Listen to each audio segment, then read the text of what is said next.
Welcome back to the Meeple Marathon. Today I'm going to be giving you my opinion, for better or for worse, of The Legends of Sleepy Hollow. This is coined as a cooperative campaign game of American Gothic horror, and it is credited to Ben Pinchback and Matt Riddle. We're going to discuss a little bit in the future about their involvement in the campaign. This game was originally being designed by Dice Hate Me Studios, and was going to be published by Greater Than Games, and then at some point or another, Greater Than Games kind of took over the assets and finally delivered the game about 5 years after the Kickstarter ran. So we're going to talk about that here in a minute because that does weigh in on my opinion of the game. But for those of you who are not familiar with the game, let's just briefly take a look at how you play the game. Okay, so to play Legends of Sleepy Hollow, I'm just going to briefly go over quickly how to play. If you were wanting a more detailed look into how to play the game, feel free to check out my how to play video that's going to be popping up in the corner right now. But basically, on your turn, on your adventurer's turn, each character has a unique dual layered playmat like this, which are really nice because you're basically going to be throwing these tokens into here, so they're collected in here. You're also going to be adding cards here, like upgrading your clothing or your weapon. And you can see you'll be able to pop those out here. So I really like these and how they incorporate the action selection mechanic. It is a little annoying that as you get more skill cards, they're meant to be kind of stuck around the board like this, but a lot of times you're looking at them crooked, so I tend to just like line them up, so that I can read them all. But anyways, on your turn, you're going to get to take a move action and then make a movement and then take a action, and you can do those in either order. When you take an action, you're going to be taking one of these action tokens and either placing it in one of your kind of inherent skills that are always going to be there, either placing it here, or you can place them on your skill card. Well, you can see your specific skill cards here only have one spot for a token, and once you have taken that action, you cannot take it until you have gone around the board, spent all your actions, and your action pool here is empty. At that point, you immediately refresh back all your tokens, and this skill card becomes open again. So this is a very nice system of your best skills. You only have them for a certain amount of time, or you only have them a certain amount of uses. So when do you use, for example, Matthias's barrage skill, because it does area damage? More than likely he would want to use them, say, on these guys here where there's two in one area, or the pumplings. He wouldn't necessarily want to use barrage against a single shriek, or no, these are the shriek roots, a single gobkin here. Also, you can see that certain things here, for example, his tactic, which is high or low priority, and that gives him various bonuses depending on which kind of stance he's in. If he wants to change that and say he wants to go into from high to low, he could spend that here. Well, that's his action for the turn. But if he wants to take a fear, which is represented by these yellow tokens, he can then take a second action. So say he does this, and then he uses barrage because he wants the +1 damage on the attack. All right, kind of guaranteeing that he's going to get at least 1 damage, something like that. But then this token represents something you have to clear out of here before you can refresh. And when you refresh, it has to come back. Now, there are ways to restore yourself. Mainly the preacher Elijah does most of the restoring. He's basically like the healer in the group. He can give you your health back, but also remove your fear from you, making sure you can get through your refresh phase faster. And there are skills that can use. You can see how this one just has a red circle. Well, that means I can't spend a fear to take that action. My fear has to be spent in these actions here. But there are some skills or item cards, relics that utilize, you can place either or just fear in. So sometimes having a little bit of fear is a good thing. All right, But basically, once you take your action and say, we'll just do his barrage skill, well, first we want to move. He's got a movement statistic of 3, so he could go 1, 2, 3. And then you can see he's taking an attack that's area damage of 1 die. So we're going to be rolling this unique pumpkin die here. But he also has these inherent bonuses here. So his damage bonus, because of his flintlock pistol, is a +1 die. So we're actually now getting to roll 2 dice +1 damage. So he's guaranteed to do 1 damage. He has a base damage of 1 and range 1, which means he can attack these shriek roots here from being 1 space away. He cannot attack these pumplings who are 1, 2, 3 spaces away, nor can he attack the Gopkin, because the Gopkin he's got broken line of sight to. There's all this stuff in the way. But essentially what he's going to do is he's going to roll these. This is a pretty poor roll, but that means he's hitting 1 damage plus his base of 1. So he's hitting each of these shriek roots in the air because it's an area attack for 2. Obviously, ideally, you'd roll like the triple pumpkins. There is a miss.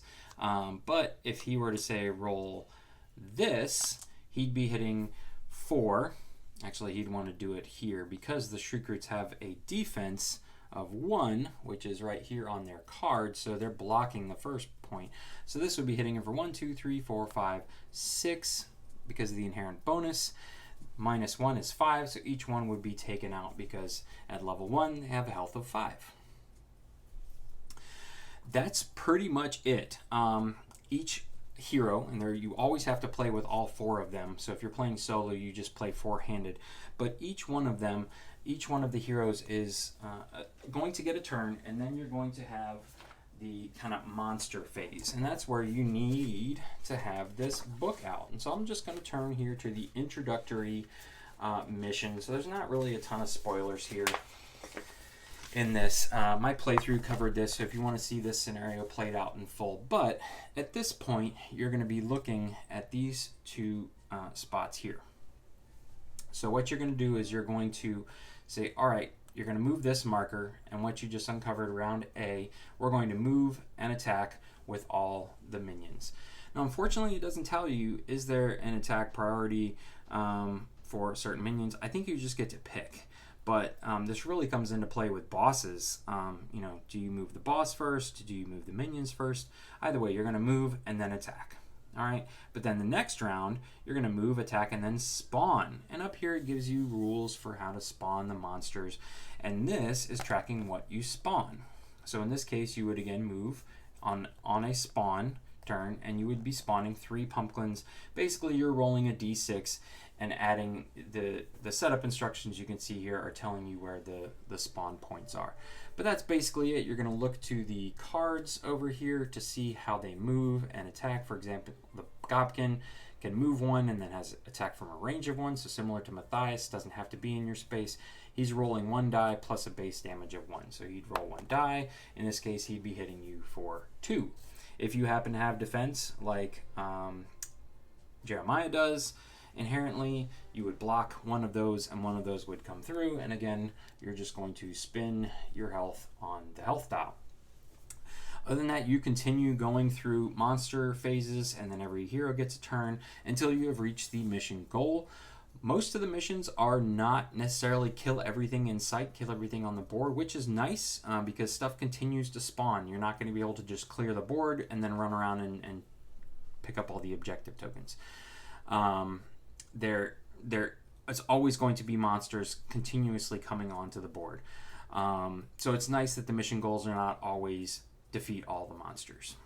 But that's pretty much it for how you play the game in a nutshell. Okay, now that you have a better understanding of how to actually play the game and what you're seeing here, let's talk about how we got here. I backed this game in 2017, and then it was delivered in 2022. So, close to 5 years, a little less than 5 years to be perfectly honest with you. But let's just peruse some of the Kickstarter updates. I think is the best way to go about giving you guys a background on how we got to this game here. Okay, so here we have the Kickstarter page back from 2017. I don't think it's been edited much, so we can see, have a kind of glimpse back into the past, time capsule almost, if you will call it, of what the game was intended to be. So here you can see that this was a game designed by Ben Pinchback and Matt Riddle. And it's by Dice Hate Me Games, which actually is not located in St. Louis, Missouri. Ironically enough, that's where Greater Than Games is. But you can see that a lot of what they had, the artwork and the characters and everything, this was all established in the very beginning. Here, one thing that was really cool that they were talking about, and this is the type of stuff I understand just doesn't always happen with Kickstarters, but they were talking about this hinged top game box, which ended up being scrapped at the end of the day. But the dual layer player boards were always there. You can see that the action selection mechanic and the ability to put cards on your actions is there. The health dials were there. Additional components for each chapter are going to be there. So the core game has been there from the very beginning. And then I'm going to zoom all the way to the bottom here. You can come back and look at this page. It's still up if you go to Kickstarter.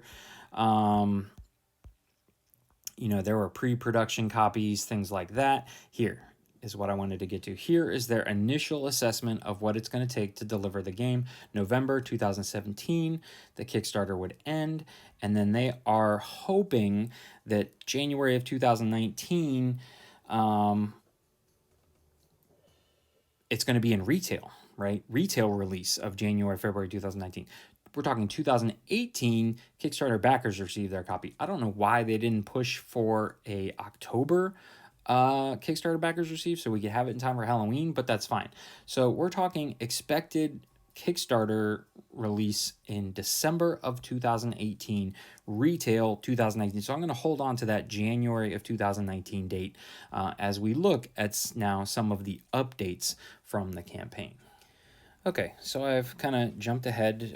I've gone to the updates here and we jumped ahead in time. You can see here that update number 43 comes in August 20th, 2019. And prior to that, all of the updates have been coming from Dice Hate Me Games. Okay, so let's just quickly look at update number 43 in more detail. They're talking about the timeline update. Interestingly enough, they're talking about being 3 weeks behind schedule. They're way behind schedule. We just saw that they had originally planned to deliver in January of 2019. Now they're talking about only being 3 weeks behind in August. But still, roughly, this update says that October, November, basically at the end of it, they're like, we're hoping to get these to backers in April of 2020. Okay? And you can also see down here their pre-production copies. Look how different the player boards look in this picture. I think they look fabulous. But obviously there were some major changes that happened between this pre-production copy and delivery. So let's come back here, and that was in August, September. We're still staying the course. Everything is fine. But a mere 2 weeks later, so September 18th, 2019, step back. And the biggest thing to notice here is that the creator now, or the person giving the updates now, is Greater Than Games. It's no longer Dice Hate Me Games. And I'm not going to read all of this in detail. If you want to pause the video at various spots, feel free to. You can also go to the Kickstarter page and read these updates. It's public knowledge. But they're talking about how 90% of the development was done at Dice Hate Me Studios. They've never had a problem with them in the past, but there's basically some creative differences coming along here. Well, the craziest thing I want to point out here is this section called Uncovering Uncomfortable Truths. And here they say, the cracks in the facade really begin to show during the review process. We started by working through the rule book. It quickly became clear to us that there were many rules and elements of the game that were not addressed or explained clearly in the rule book. Here, in September of 2019, they have identified that the rulebook is missing some major elements, and yet they still delivered a rulebook that was missing major elements. What in the world? So here they're talking about, all right, we're going to take a step back. We're going to redo everything, what this means for you. Estimating delivery of Q4 2020. Okay, so really only 6 to 8 months delay. Okay, that's really not that bad. All right, so obviously they essentially have kicked off the original creators of the game, and are taking over. Well, let's now look at update 47, where they're going to give us a new timeline now. All right, here you can see that now this is October, and they're really pushing to finalize the various chapters, then playtest the chapters. And so they're really hoping to be kind of have everything figured out by, the end of November. And this is still 2019. We're still on track for Q4 2020. Here's the new team. Okay. So now let's jump a little bit further ahead. A lot of stuff about playtesting. Yes, COVID gets into the mix here. Late up due to COVID-19. We all understand that caused some delays. But here we get to update number 64, plunging into edits and final reviews. Okay, they are in the final review process here in June of 2020. Okay, then I'm not going to go into too much detail from here on out. Let's look at files are at the factory in August. So they had 2 months to review the game, and there was still a ton of mistakes. Okay, 2 months to review the game, still a ton of mistakes, but now we're August of 2020, files are at the factory. Okay, production timeline. Let's jump into 68 just real quick. Here we are talking about shipping in January, February of 2021. Estimated fulfillment Q1 2021. All right, that was in update 68. This is in August of 2020. Now I'm going to jump us ahead to update number 74. And on track and looking beautiful. Okay. Continue. So in January, we're still on track, but wait a minute. We're supposed to have being delivered now. Now they're talking about freight and shipping through in May and June. Okay, so again, we're not on track, guys. And then let's look at update 79. Production is complete. Okay, production is complete, and it's June. It's the summer of 2021. This is prior to all of the shipping disasters that have hit us as of late. Shipping disasters were soon to come, but they could have gotten ahead of that. All right. And then we're going to jump to update number 86. And here, this is around Christmas of 2021. It basically says the games are on the water. Where does it say? Shipping is happening, shipping updates. But if you'll notice, we're back to Dice Hate Me Games sending us the update. But nothing really from Dice Hate Me Games. But at this point, Dice Hate Me Games gives us most of the updates from here on out. It's very strange. And then the last one, the most recent update here, we're just talk about how much errata, they're literally in the middle of shipping.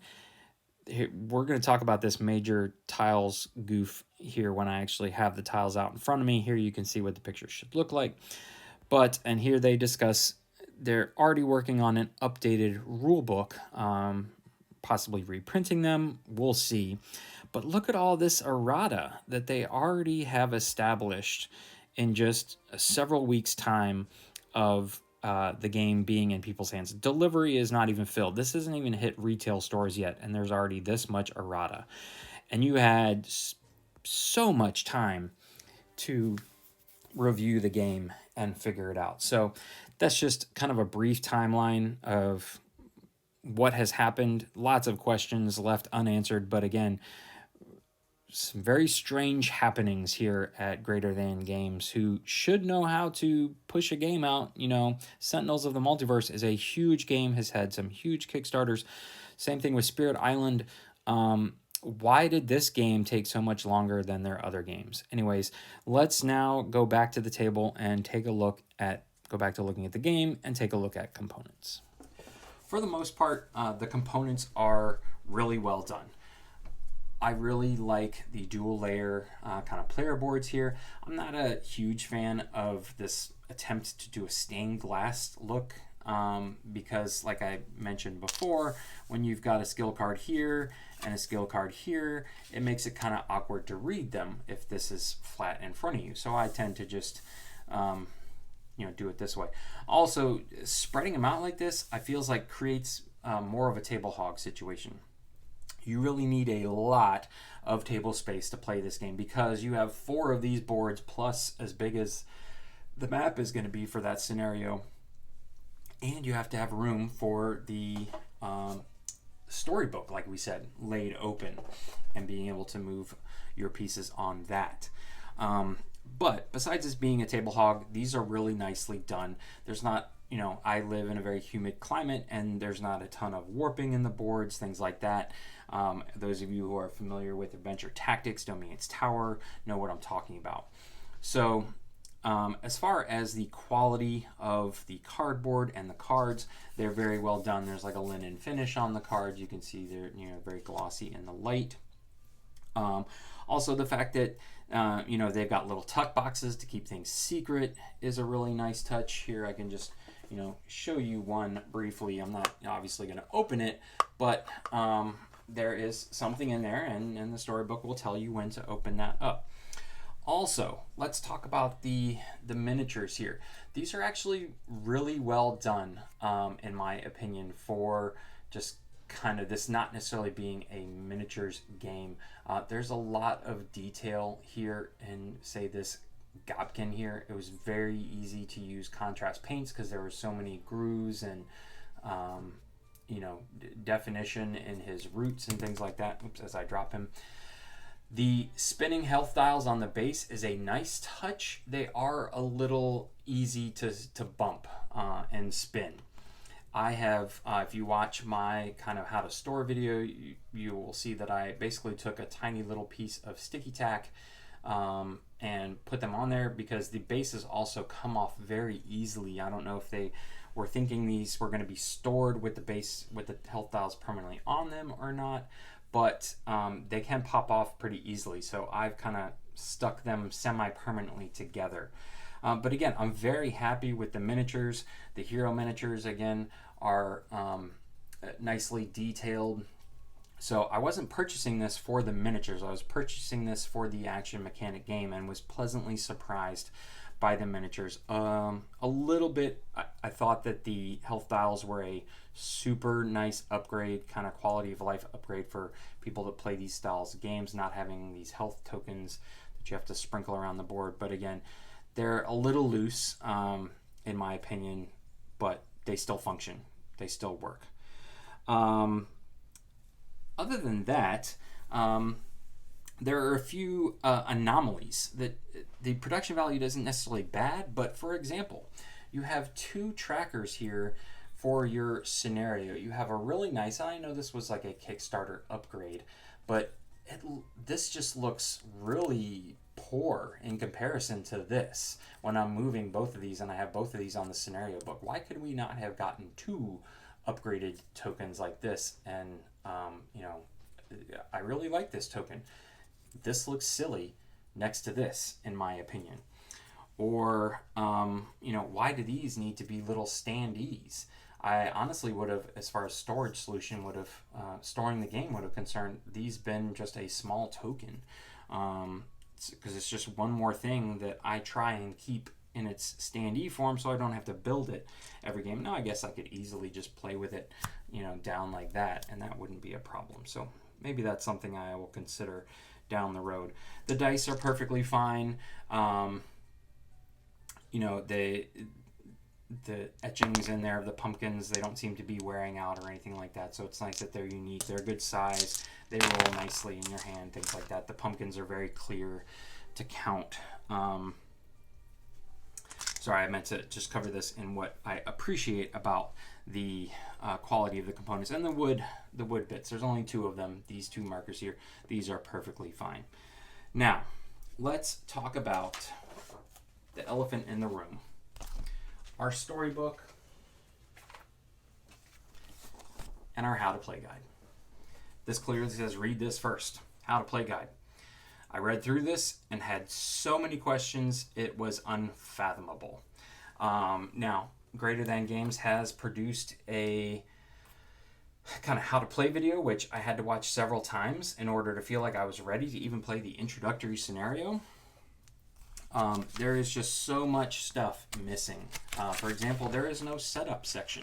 Let's look through here. We have a component list, key components, what to understand at the beginning, and then we have how to play, key game concepts, winning and losing. We're already at winning and losing? Where's this setup?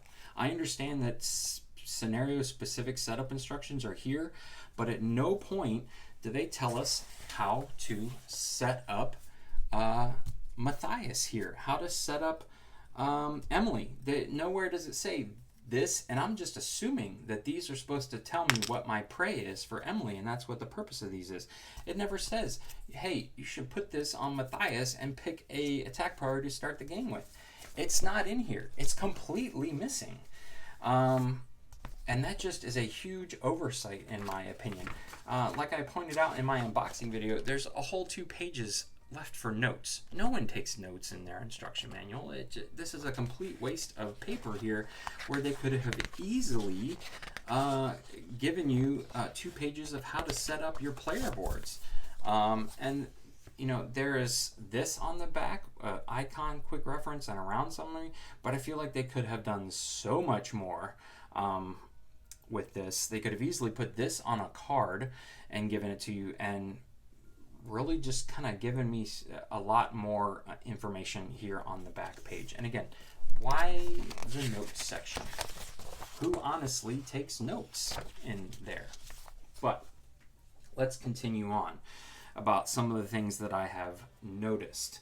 Now, I need to pull out the boards here so that you guys can see what I'm talking about. Now, I am going to flip to the scenario setup for Chapter 2.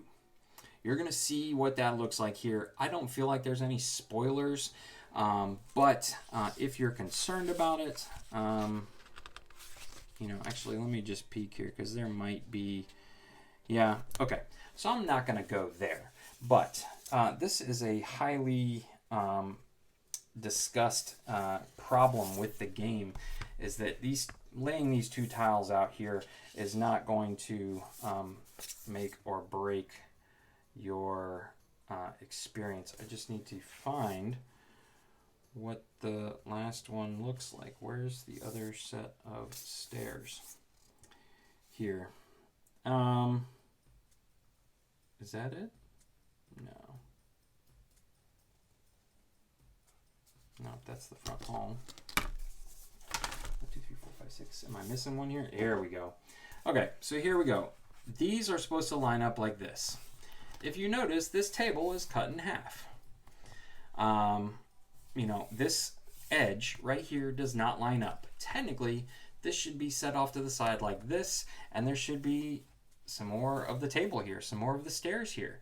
They completely cut off an entire inch out of the game tiles. And when you look at the picture in the instruction manual and the setup guide, it shows it all. And so people were very confused as to why they couldn't get their stuff to look like what was in the storybook. And that's just a huge oversight in my opinion. How did that not get picked up in QC? You had the game for 5 years. But they have released an official errata. To cover that, they have given you like this print and play option. You can add in a piece of paper there. I felt like that was a little silly. All right, so now I'm going to jump to Chapter 3. I don't feel like there's any spoilers in this one here. You're still only going to see the basic characters. You're going to see this graveyard here. But I want you to focus in on the setup picture here. Okay, so you've built your graveyard. And that's actually on the flip side of all of these pages here. I mean all of these tokens here. So you kind of build your graveyard, and you are instructed here to place all of these tombstone tokens out. Now I have these here. Now at first I was thinking, well, wait a minute, do I put these out with the exclamation point up or the broken tombstone side up? Because these don't show exclamation points. Why could they not have why could they not have made this picture match what the token looks like? And I found this to be throughout the storybook, what they produced, what they gave you doesn't necessarily match the picture in the book. Again, huge oversight on my opinion. Well, then it tells you to take cards 3-2 through 3-6, shuffle them, placing them face down next to the board. This is the tombstone deck. All right, then over here it says as an environment action. If you remember, Matthias, everybody has an environment action. So the scenario tells you what this does, which is I'm perfectly fine with. But here it says when a legend is in the same area as a tombstone token, they may take an environment action to discard that token and reveal the top card of the tombstone deck. Okay, so all I have to do is, we start in the middle here. I just have to make it to 1, reveal it, and then I get a card. Well, then obviously Jeremiah has to come behind you and do something with that one to find the 3 hex keys. That's the mission goal. That's not a spoiler or anything like that. Well, all that means is that I just have to touch, flip over, discard the first, 2, 3, 4, 5, 6, first 5 tombstones, and basically I'm going to complete the mission. Well, some of these tombstones on the back here have these numbers on them. If you notice, they have, and I don't have all of them in front of me, but there is 3-2 through 3-6 on the back of the tombstones. It would appear that the intent of this scenario was to scatter these ones with specific cards on their backs across the terrain here, and you'd have to flip over and hopefully find the one with the card. Then you read the card, then Jeremiah has to make it to that location to break the tombstone, get what's inside. That makes more sense. But that's not what the scenario instructions say. And I ended up playing through the instructions this way and felt like this scenario was way too easy. And when in fact, you would see that they gave you the ability to make this one more difficult. So, and this is not going to come up in another scenario because these cards are specific to Mission 3, Chapter 3. You can see it starts with a 3, and then the card number. So in the next chapter 4, all the cards associated with that chapter are going to be 4, something. So these numbers, these icons on the back of these tombstones are only relevant for chapter 3. But yet we shuffled up those cards and we're just told to randomly draw the top one anytime we got to a tombstone. This is a failure to execute, in my opinion.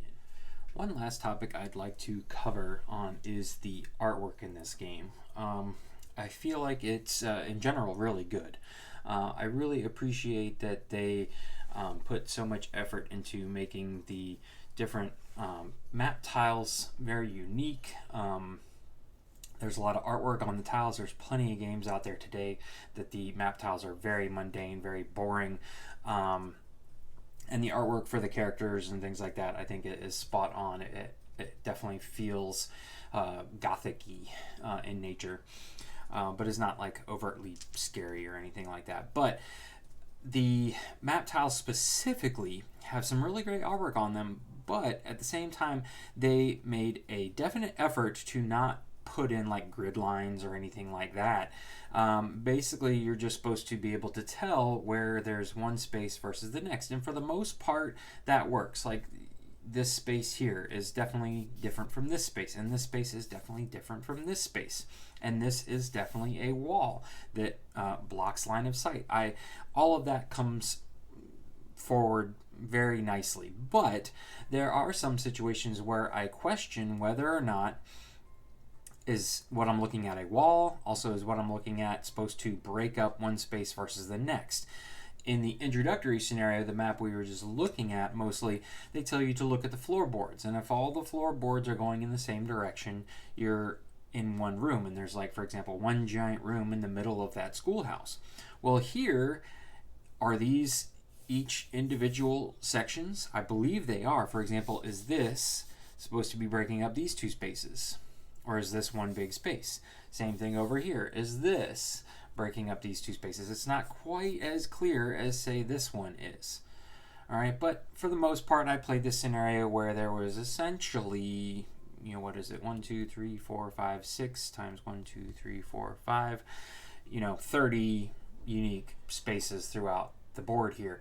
But then there's situations like this. What is this right here? Is this a wall? Or is this just like a route that you would step over? Can you travel from here to here? Can you see from here to here? Or is this something that blocks line of sight? This is obviously a wall. Due to the nature that this is so thin, I believe it's meant to just be like a route or something that defines this space from this space, but is something you can pass over. For example, over here, if this was a wall, this entire area would be blocked off from the map. So obviously, you're not going to get in here. Here, you got to get in here. And this is then kind of like a dead end. So that's just my little tidbit on the map tiles. Again, I really like the artwork. I really appreciate that they did not, let function ruin the artwork. They didn't put in, obvious square grid lines or, hexagonal spaces, things like that. It's very fluid, very natural looking. I just feel like they could have, maybe to improve this a little better, put like a kind of a thick bordered outline, say around this stuff here, not to detract necessarily, but to make it obvious, okay, this is something that blocks line of sight, and then they put that in the instruction manual that, hey, anything surrounded by a dark border blocks line of sight. For example, in Madara, they do this where anything that blocks line of sight has a red border around it. It does not deter at all from the beautiful scenery that are on the Madara map tiles, but it is very obvious at a quick glance whether or not you can see through or pass through certain areas of the board. So I feel like I have touched on a lot of the negatives as I have covered gameplay and components. Let me briefly touch on the 3 things that I really do love about this game. 3 things that, in my opinion, make the game worth purchasing. Okay, so the first thing I want to talk about is the actual story. This is not a retelling of Sleepy Hollow that, follows Ichabod Crane around. This is a story unique in and of itself about these 4, they're called legends, who are sent to find Ichabod Crane. And it really gives a unique perspective of the story if you're familiar with Sleepy Hollow. But the story is just very well written. Each character has like this backstory that you can read here at the beginning of the storybook. Each one has a secret that they are carrying around with them. For me, who played four-handed solo through the campaign, obviously I knew everybody's secret, but it says in the book you can either keep this to yourself or you can share it with the other players. So I think that would be a really interesting mechanic if you are playing like 4 players through a 4-character campaign, of knowing what those secrets are. But the story in general was very well written, very well done. And so if you were looking for something in this genre, something that's a little on the gothic side or spooky side, or you really just love the Sleepy Hollow story, the story is definitely worth diving into. So with that being said, let's move on to the 2 things that I can't really decipher one from the other, but really make the game worth picking up, in my opinion. So the first one is this whole action selection mechanic. The ability to, you have a certain number of actions you have to take before you can refresh and get them back, and your best skills can only be used once per refresh phase. I really like that. And the addition of saying, all right, if I'm going to change my tactic and make myself high attack priority, I'm going to have to take a fear if I want to take another action. Otherwise, it's almost like a wasted turn, but is it worth gaining the fear? And there are some characters who utilize fear in a great way.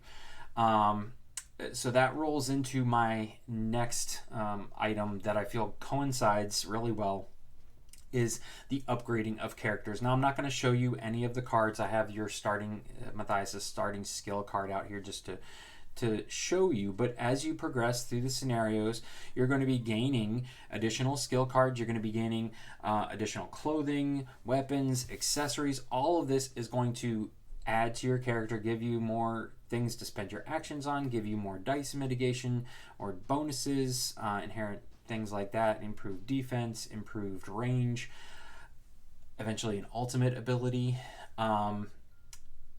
All of this is really well done because it gives you there are tough choices in between scenarios on how are you going to upgrade Matthias as a character. What type of soldier are they going to be? They're a war veteran, so think of the war veteran as like their race in it, like an RPG game. If you're upgrading a character in RPG, you have your race and then you have your class. Your race gives you certain aspects that other races don't, but then you choose your class and you go from there. Well, in this game, you have similar stuff. You have the war veteran, which is his essentially race in terms of thinking of it like an RPG, but then what type of war veteran is he going to be? And you're going to be given those choices where you kind of choose a path at certain points, and then you're kind of stuck on that path for some of those choices, and then other times you can circle back. But it really lends itself to replayability because you may go through and play as a certain type of war veteran and then pick the a different type of war veteran to play through Matthias as in a future campaign. Now, granted, you would know all the secrets and unlockables, but I don't think that this campaign is set up so much in a way that once you know the spoilers, the campaign is ruined for you. So I really, really like how you go about upgrading your character, and I really like this aspect of this action selection mechanic where you have a refresh and spending the action versus the fear. Also, the dual layer player boards are very nicely done. So this whole package right here is probably the biggest reason why I backed the game and has really come through for me. This has been executed well, in my opinion. This is everything I expected it to be. Other things have failed in their execution to live up to what this game could be, the expectations of the game itself, not just of me, but what this game could be amazing if they just had implemented it a little better from the beginning. And after having it for 5 years, you would have expected more. But this, in particular, if you are looking for a unique action selection mechanic, if you are looking for very character development that you put a lot of effort into how what choices, nitty-gritty choices for your character development, if that interests you, and or a really nicely written gothic story, these are all reasons for you to pick up the game, in my opinion. So let's back out here and I'll give you my final thoughts on the game. So in the end, my final opinion of this game is has left me wanting more from the game. I think it, again, as I mentioned before, I really liked the system of selecting your action, having these certain number of actions that you can take before you can then refresh your action pool. So your really good actions you can only take once before you then refresh, and taking on fear means it takes you longer to refresh.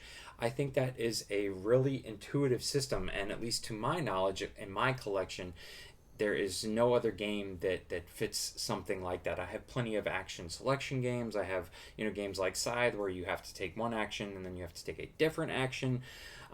There's plenty of games like this. Well, this one gives you a bevy of actions to choose from, and some of them you can only take once per refresh phase. Others you can take multiple times, and as you improve your character, you can then increase the number of actions you can take. So the upgrade system that I spoke about, and this whole mechanic, I think, is really unique, really well done.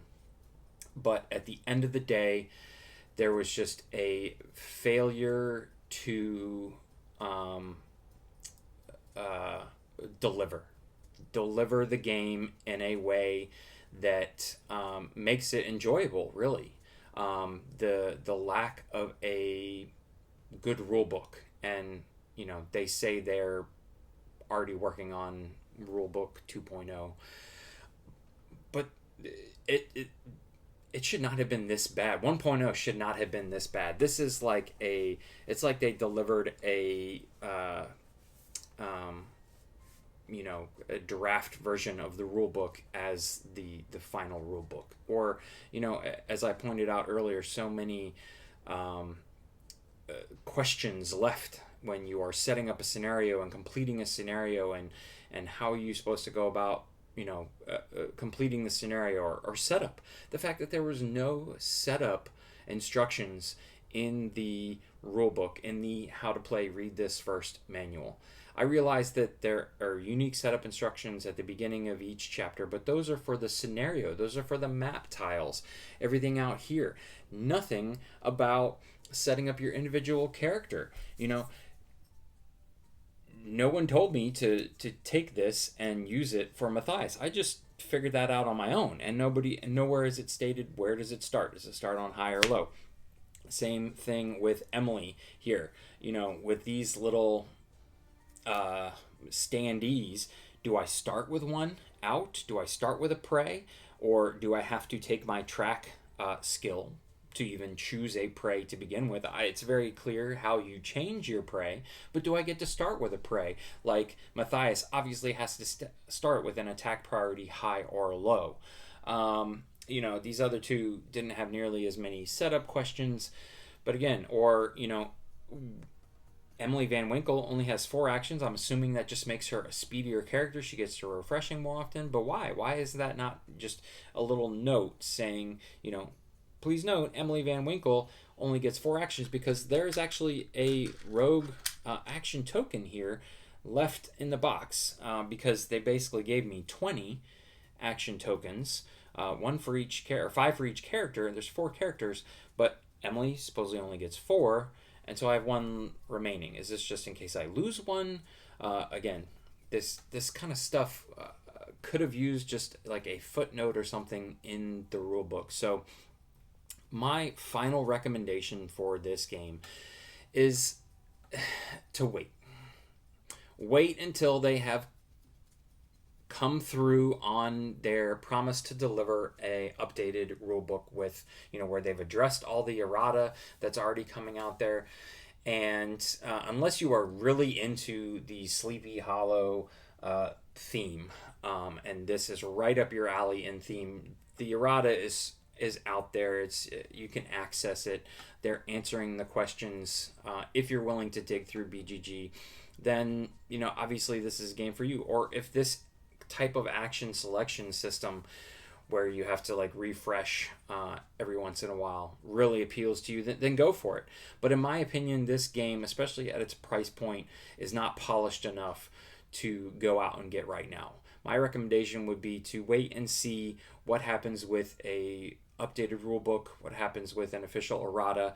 Will they do a second printing that's going to include that second rulebook, or is the second rulebook always going to have to be print on demand, print and play, print yourself?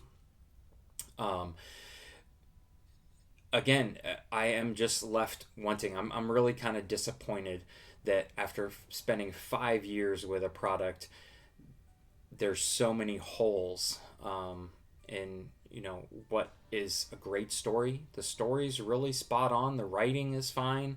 I really like how the characters upgrade each turn, and you have to make that certain decisions about like what type of Elijah, what type of preacher is he going to be? Jeremiah, what type of undertaker is he going to be? It makes it for replay. There's a certain amount of replay value in the game, and honestly, I almost, as far in as the campaign as I am, I'm almost wanting to start over now that I have determined you know, that there was some mistakes made, or I should have played a scenario differently. But I also feel exhausted at this point, having had to come up with so many rules myself, or just make things up myself as I go along, and so many things being unclear. So again, my recommendation would be to wait. This is a really it's a unique game in my opinion, and really has some neat mechanics. Again, the miniatures are really nice. The dials are a nice touch, but could be implemented a little better. The artwork is really nice. The way the characters upgrade is really nice. So for the most part, there is a lot to love about this game, but I just feel like they failed to deliver on, you know, what should be a really great game. There's just too many holes out there. So yeah, again, the one word I can use to describe myself is just disappointed at this point in the game. And again, I recommend it if you wait until they have cleared up some of these issues, because as of right now, it's a little bit of a broken game. That's going to do it for my review of Legends of Sleepy Hollow. If you enjoyed this video, please consider giving it a thumbs up. And if you'd like to see more videos like this in the future, please consider subscribing to the channel. Once again, thanks for watching. Have a great day.